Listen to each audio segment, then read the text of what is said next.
Hello, my friends. I felt called in my meditation this morning to talk with you a little bit about the holidays. And today is November 21st. So, in the US, if you're in the US, next Thursday is Thanksgiving. And of course, then we have all of the other holidays coming up, whatever you might be celebrating. And with that comes a lot. And so I just felt drawn to talk about that today. I know there are many dynamics at play when it comes to families at the holidays.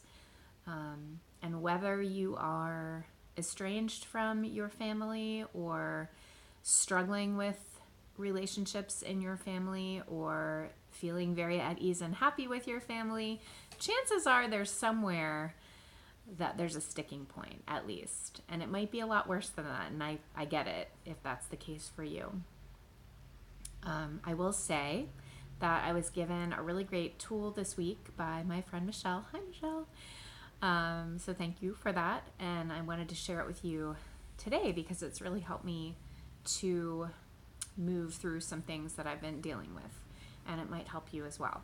So I think, and let me just add my standard disclaimer of I am going to use the language that applies to me as far as spirituality is concerned, and you should always feel fine replacing those words with what works for you.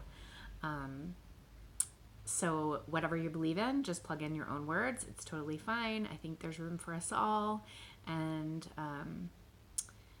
so just to affirm that for you. Okay, so when it comes to most relationship issues with families, it seems to me to the prevalent issue in general, and obviously I'm generalizing here, is boundaries. So when we show up to our families, I think one of the hardest things is showing up as authentically ourselves, and that might not always jive with what our families expect us to be or who they have decided we are, or any expectations that exist in that arena. And this could fall under any category, right? So it could be your spiritual beliefs, it could be your sexual orientation, it could be your gender identification, it could be your political beliefs, right? All of these things kind of fall under this same boundary umbrella, in my opinion.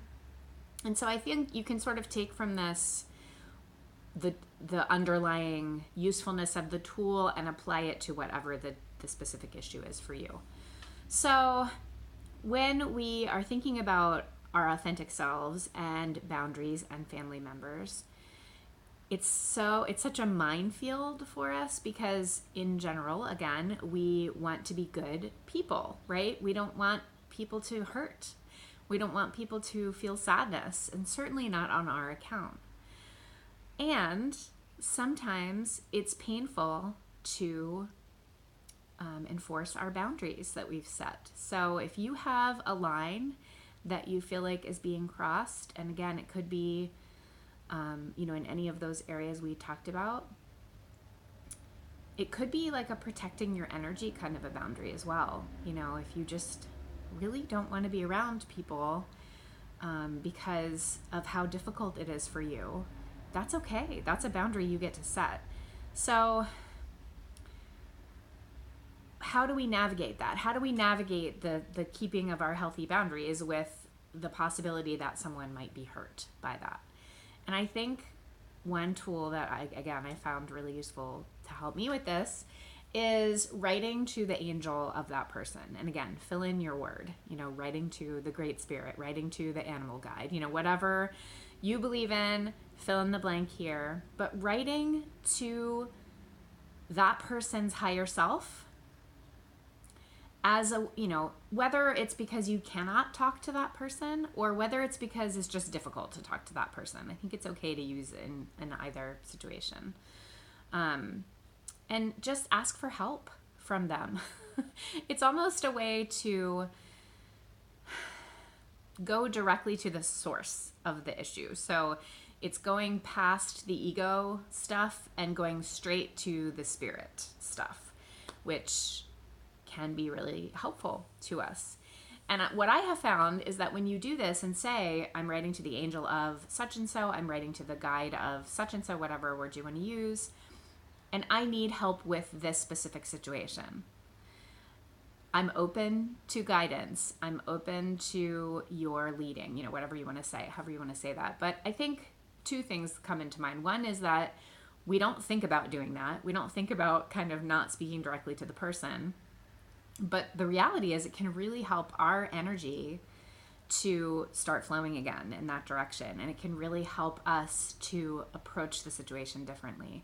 And maybe it will help that person in their own journey. And we, that's kind of neither here nor there for us. We don't need to worry about that.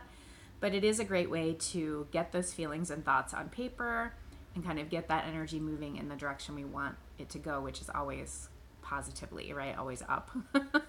So that's one thing. The other thing is, I feel like we sometimes forget, and this goes along with my post the other day about my pastor preaching about bringing our spirituality into every aspect of our life instead of just like compartmentalizing it to a certain place or a certain day or only big events. And I think that's kind of what I want to talk about now is we tend to reserve our spirituality for like life-changing moments like life-threatening illness or the death of someone or, becoming pregnant or, having a child or whatever, like really big life events is what we kind of reserve our prayer and our spiritual energy for. And we don't need to do that. Our natural state, our default setting, our set point is alignment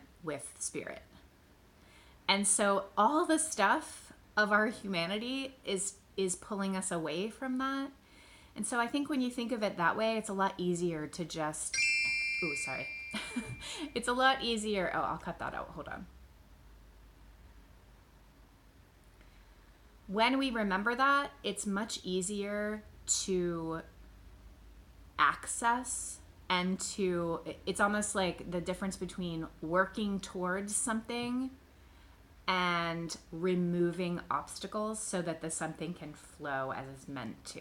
So if you think of like a river, you're sitting there in a canoe and you're paddling against the current trying to get somewhere.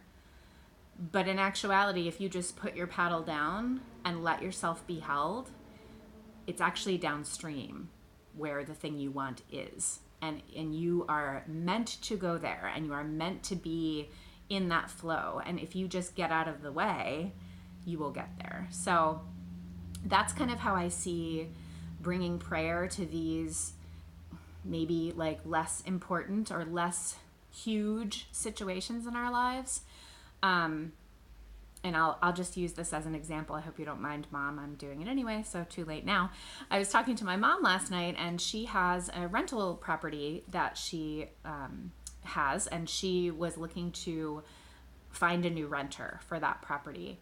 And she had a pretty unfortunate experience with the last person, and I could feel that she was feeling very stressed out and very constricted about finding someone new quickly. And of course, obviously she doesn't want to just grab the first person who shows interest because they might be not very responsible or not, they're not going to take care of the property in the way she would like, or they're not going to pay or, whatever. We want a good person, not just anybody, not just a warm body. And so I felt like I needed to remind her in that moment that this is a great thing to pray about. And this is a great thing to focus your spiritual energy on instead of just hoping that it works out, to intentionally draw the spiritual power to this particular situation.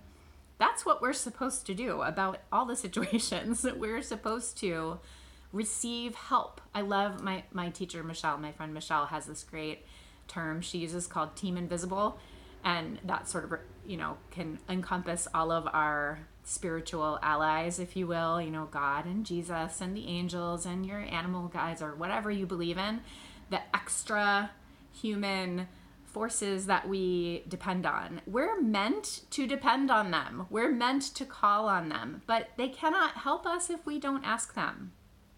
They need permission to guide us. And so all we have to do is ask for that.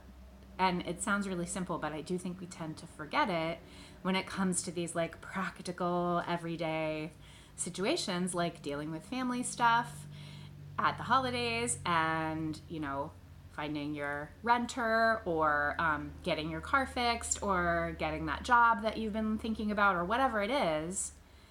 That's the time to plug in to God. That's the time to ask for guidance and help.